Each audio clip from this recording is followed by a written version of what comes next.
let's move forward. The other series that has gotten everyone else's attention is in the West. I tried to tell y'all, it's the best series. Memphis somehow gets out-Grizzlied by the Minnesota Timberwolves. Wolves, Grizzlies, who can be more fierce? Who would I take? Probably a Grizzly. They're bigger. They're a much bigger creature than a wolf. One-on-one matchup, tough. Power ranking, Grizzly goes up to the top.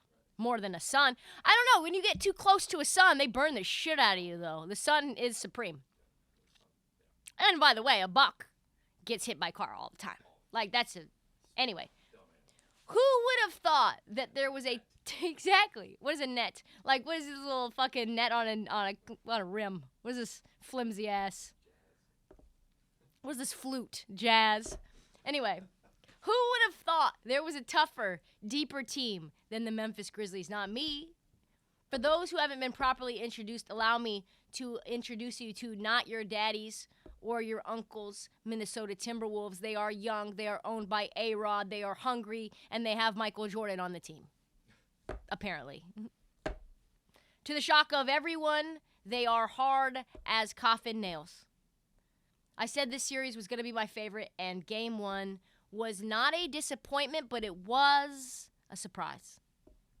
I mean, the fact that they were basically had the game in hand, the Wolves, the entire time was shocking.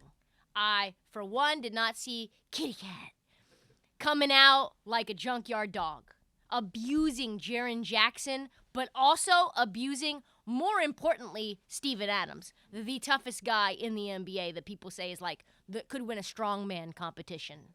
To the point where they had to sit Adams' ass down on the bench because he was becoming a liability out there. He couldn't do shit on either end against Karl Anthony Towns. Towns had 29, 13, and 3 after his horrible game in the play-in. Karl Anthony Towns and Adams twisted. He ended the game with 0 points in 24 minutes.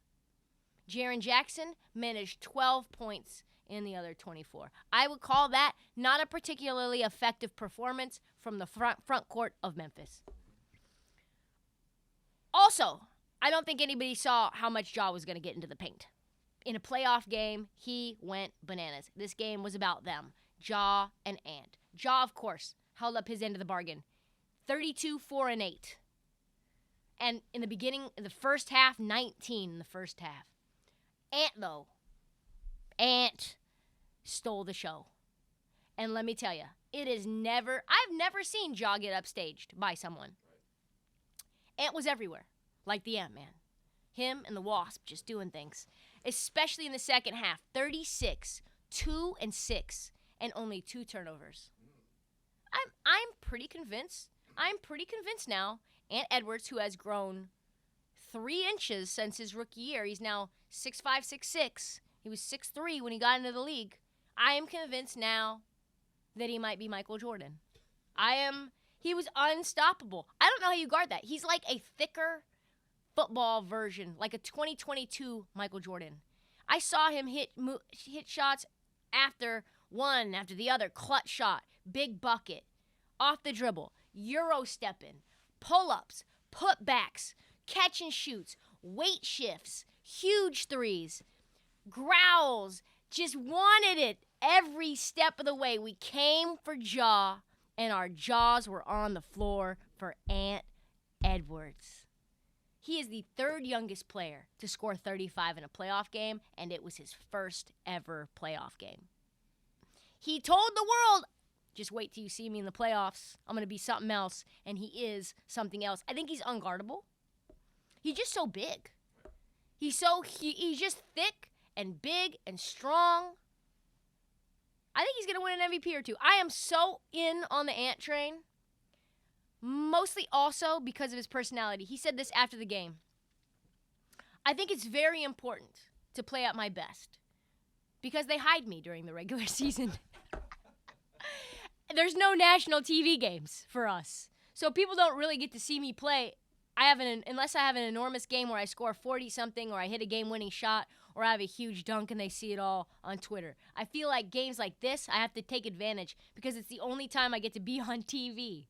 So I get to showcase my talent in everything I do. I promise you, Ant, you'll be on TV more next year. And then he said, which might be my favorite quote of the year, I want the world to know I'm a great person. I'm always smiling, trying to light up the room, and I want to see everyone be successful. Tip of the cap to Ant, because as great as Michael Jordan was, that quote would never be uttered out of his mouth. I don't care if you think I'm a good person or not. I am the best player on the fucking planet ever. All right, so those are the two series we're going to get the most in-depth in. Let's just kind of quickly skim over because the other ones were not nearly as good. Let's go. More tea. In the Bucks series with Chicago, got shockingly close down the stretch. Bucks ended up pulling it out. Giannis probably deserved to be fouled out. There were some very suspect no calls. And for those who remember, the OT game last year between the Miami Heat and the Milwaukee Bucks, it felt like, oh boy, Miami could win this series. Like, man, it came all the way down the wire. Miami lost in OT, and they gave them their best shot. And then it was night-night, sleep mask the rest of the way, get your broom out. And that, to me, is kind of how this series feels right now. The Heat, just like now the Chicago Bulls, have shot every bullet and ultimately will fall short, in my opinion. They did only shoot 36%, the Bulls. They probably will shoot better. But boy, did it feel like the Heat series to me. Speaking of the Heat, 1-8 matchup between Miami and Atlanta. Wow. A shellacking. Like, never was close. Things also got chippy between my man Trae Young and Jimmy Butler. Trae Young acted like he was going to beat Jimmy's ass, which was, like, super funny. A kerfuffle. They had to be separated. Heat held Trae to 1 for 12. 0 for 7 from 3. His worst game of the year by far, 8 points. My man, Kevin Knox. Kevin Knox, do you remember that name? Probably not. The only reason you might know him is because he went viral because NBA scouts were asking him if he had babies that he didn't know about pre-draft. It's not a joke. He outscored Trae in this game. He was the one that was part of the Cam Reddish trade. The Knicks just threw him in. No, he had more points than Trae Young. 10 points. Trae, as usual, though, remains confident. In the Warriors series with the Nuggets, I mean, it's not the plan anymore, Trae. Like, you guys aren't good right now. You've got no Clint Capella. I mean, it's a wrap for you. Anyway, Warrior series, we move on. Versus the Nuggets, we got to see a Jordan Poole elevating to a place that we have not seen him. We got to see an Andrew Wiggins that was, how would I put it, better than his normal performances in the playoff. Playing off ball, catch and shooting. Steph Curry largely neutralized due to his injury, and Jordan Poole came to the pool party. So that's going to be an interesting one. We got to see how Jokic responds. Draymond expects a huge performance out of him because I don't think he's going to go down without a fight. Also, like I said, possible Jamal Murray sighting. They're going to need to get him shaped up mentally because he's ready to go. Apparently, he's physically able to go. As soon as his mental is ready, he can play. Yeah, that's new news. Also, moving forward, between the Sixers and the Raptors, Joel Embiid, dirty play, I think. I'm pretty sure. Scotty Barnes twisted his ankle. And what happened? Joel Embiid then put his foot and stomped it on top of the twist. I watched it. He's 7 feet tall, 300 pounds. On a twist. They say uncertain timetable, but you got to feel like he's in a boot right now.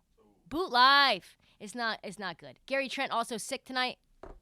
Probably means a tough game, too, for Toronto. They got to get back to Canada quick because this thing has gotten out of hand a lot faster than I possibly thought. They're still at home. Sixers still have a chance to blow it. James Harden didn't look that great. Tyrese Maxey did. There's now think pieces being written about him, so you can tell he went off. Jazz versus Mavericks series, the thing that was interesting to me, Donovan Mitchell decided he's no longer shooting threes. He's only slashing to the basket. I saw him pass up 10 threes because he's just, when he goes cold, boy, it really does erode his confidence when he doesn't shoot well. Also, he is remaining committed to the bit. Regardless of where, when, how, playoff moments, high leverage. He's not passing to Rudy Gobert.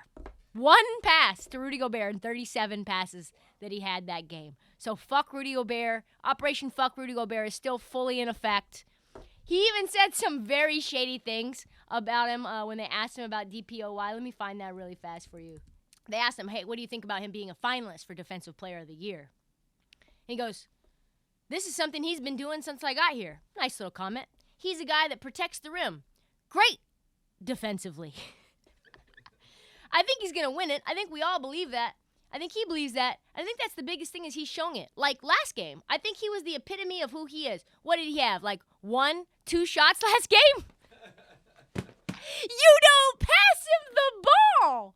You're the point guard, shooting guard. You don't pass him the ball. What do you mean he only gets 1, 2 shots? He's probably getting putbacks.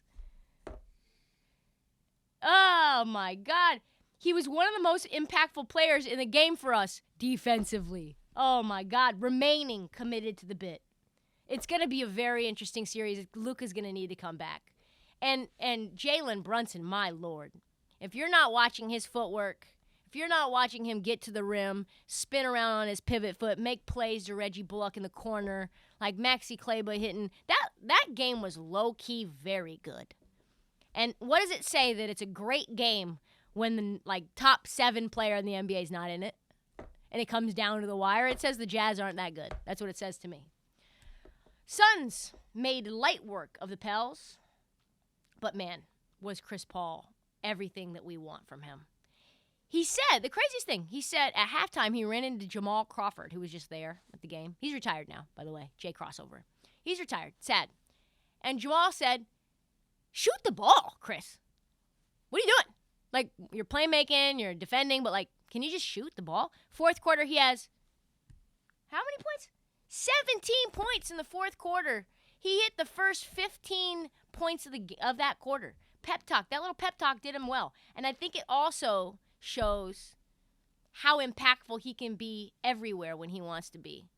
Him, Devin Booker, man, Ayton was electric. That's going to be an easy little light work Pelican series there. The Pelicans looked shook from moment one.